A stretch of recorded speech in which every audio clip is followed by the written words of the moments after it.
Hello दोस्तों। आज मैं आपको एक ऐसे इंसान की कहानी सुनाने जा रहा हूँ जिसका नाम है राहुल। ये कहानी है उसके बचपन से लेकर बुढ़ापे तक की। ये कहानी उन लोग की है जो दुनिया के जुल्म से लड़ते हैं लेकिन हर बार टूट जाते हैं। ये कहानी थोड़ी उदास है क्योंकि जिंदगी में कभी कभी ऐसा होता है कि हम अपने हक के लिए आवाज उठाते हैं लेकिन लोग उनकी सुनते ही नहीं है। ये स्टेट से बाहर निकलने की कहानी भी है जहां इंसान को लगता है कि वो सबसे अलग है लेकिन दुनिया उसे कभी समझ नहीं पाती। बचपन में राहुल एक छोटे से शहर में रहता था। उसके पिताजी पुलिस। राहुल को बचपन से ही लगता था कि वो कुछ गलत नहीं सह सकता। स्कूल में अगर टीचर किसी बच्चे के साथ नाइंसाफी करते तो राहुल सीधा खड़ा हो जाता और बोलता, सर ये गलत है। टीचर्स उसकी हिम्मत की तारीफ करते लेकिन घर जाके पिताजी उसको डांटते, कहते चुप रहा कर, बड़े लोगों से लड़ा मत कर। राहुल को बुरा लगा, मैं सही तो बोल रहा था, फिर क्यों डांटे। एक बार स्कूल में उसके दोस्त के साथ खेलते हुए लड़ाई क्योंकि दोस्त ने उसकी बात नहीं मानी। राहुल ने गुस्से में उसको मार दिया लेकिन बाद में पछताया भी। जैसे जैसे वो बड़ा हुआ उसने अपने आप को बदलने की ठान ली। हाई स्कूल में वो पढ़ाई में अच्छा था लेकिन टीचर्स के रूल से परेशान रहता। एक बार प्रिंसिपल ने उसको गलत समझकर डांट दिया। राहुल ने सीधा उल्टा जवाब दे दिया, सर आप गलत हो। सब शॉक्ड हो गए लेकिन राहुल को लगता मैं हक के लिए लड़ रहा हूँ, मैंने अपने हक के लिए बोला। घर में पिताजी उसको कंट्रोल करते, कहते तू मेरा बेटा है, मेरा नाम मत खराब कर। राहुल को लगता पिताजी इतने बड़े हैं लेकिन मुझे दबाते हैं। वो रेबेलियस बन गया, घर से भागकर दोस्तों के साथ घूमने लगा, रूल्स तोड़ने लगा। स्ट्रेस बढ़ता गया, वो इम्पल्सिव हो गया, बिना सोचे फैसले लेने लगा। कॉलेज पहुंचा, इंजीनियरिंग की पढ़ाई शुरू की। रोज सुबह जल्दी उठकर पढ़ता लेकिन पार्टी में जाकर लड़ाई कर लेता। अगर कोई सिस्टम के खिलाफ बोलता उस वक्त उसको लगता था मैं दुनिया बदल दूंगा, लोग मुझे हीरो मान। कॉलेज के बाद राहुल को एक सरकारी जॉब मिली। वो मेहनत से काम करता था लेकिन बॉस के गलत ऑर्डर से परेशान रहता। एक बार बॉस ने उसको गलत ब्लेम किया। राहुल ने सीधा जवाब दे दिया, ये अन्याय है। ऑफिस में लोग उसे डरने लगे, कहते राहुल तू तो फाइटर है, लेकिन अंदर से वो टूट रहा था। सोचता मैं सही हूँ, फिर क्यों मुझे सजा मिल रही है। उसने सिस्टम के खिलाफ आवाज उठाई, प्रोटेस्ट में शामिल हुआ लेकिन हर बार हार गया। स्ट्रेस से उसका गुस्सा बढ़ता गया।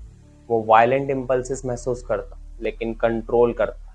घर जाके अकेला बैठता, सोचता रहता क्यों दुनिया मुझे समझ नहीं रही है। मैं महान लड़ाई लड़ रहा। शादी हुई, बीवी अच्छी नहीं। राहुल ने सोचा अब तो जिंदगी मेरी जो है सुधर जाएगी। वो अपनी बीवी और बच्चों के लिए सब कुछ करता। सुबह जल्दी उठकर खाना बनाता, बच्चों को स्कूल ले जाता, जॉब से वक्त पे लौटता लेकिन बीवी कहती तुम हमेशा गुस्से में रहते हो, हमसे बात नहीं करते। राहुल को लगता मैं इतना कर रहा हूँ फिर भी वो मुझे ब्लेम करती है। परिवार में छोटी छोटी बातों पर झगड़े होने लगे। एक बार बच्चों के स्कूल में उसने प्रिंसिपल से लड़ाई की क्योंकि बच्चों के साथ नाइंसाफी हुई। सबने तारीफ की लेकिन घर आके बीवी ने कहा तुम हमेशा लड़ते क्यों रहते हो, थक गई हूं मैं तुमसे। राहुल को ये सुन के उसका दिल टूट गया। वो सोचता मैं न्याय के लिए लड़ता हूँ, लोग मुझे अप्रिशिएट क्यों नहीं करते, उल्टा मुझे डांटते हैं। उसकी जिंदगी में ये स्ट्रेस बढ़ता गया। वो अपने आप को अकेला महसूस करने लगा। रातों को नींद नहीं आती, सोचता रहता दुनिया उसके खिलाफ। जॉब में तरक्की मिली, राहुल डिपार्टमेंट का हेड बना। अब वो टीम लीड करता था, लोग उसकी बात सुनते थे लेकिन अंदर से वो खुश नहीं था। जूनियर्स उससे बात करते लेकिन जब वो अपने आइडियाज बताता तो कुछ लोग उसका विरोध कर देते। राहुल को लगता ये लोग मुझे चैलेंज कर रहे हैं, मेरी पोजीशन की इज्जत नहीं कर रहे।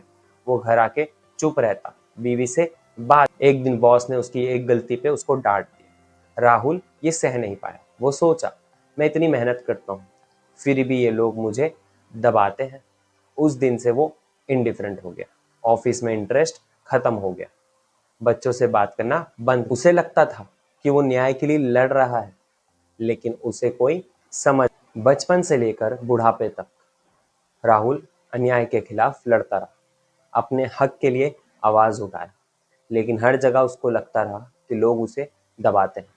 वो अलग महसूस करता, अपने इम्पल्सिस पे गर्व करता था, लेकिन जब लोग विरोध करते, रूड बात करते या सिस्टम उसको दबाता तो वो अंदर से टूट। अगर आप भी ऐसे स्ट्रगल से गुजर रहे हैं तो याद रखिए, लड़ाई कीजिए लेकिन गुस्से को कंट्रोल कीजिए। कोर क्या है मैक्सवेल को desire to rebel against domination और इनजस्टिस। हाई इंपल्सिव नेचर होता है, डेंजर का कोई सेंस नहीं होता, no sense of danger. Sensitive होते हैं कॉन्ट्राडिक्शन के लिए, कोई भी कॉन्ट्राडिक्ट किया तो तुरंत जाके लड़ाई करने लग जाएंगे। Destructive anger, indifference, feeling of being suppressed bold actions होने के बावजूद। रिवोल्यूशनिस्ट होते हैं, वायलेंट इंपल्सिस होते हैं, इमोशनल विड्रॉल होता है। ये थी मैक्सवेल की कहानी। अगर आपको ये वीडियो पसंद आई है तो वीडियो को लाइक कीजिए, कमेंट कीजिए और शेयर कीजिए। मिलते हैं किसी और वीडियो के साथ, कोई और कहानी और कोई और दवा के साथ। शुक्रिया।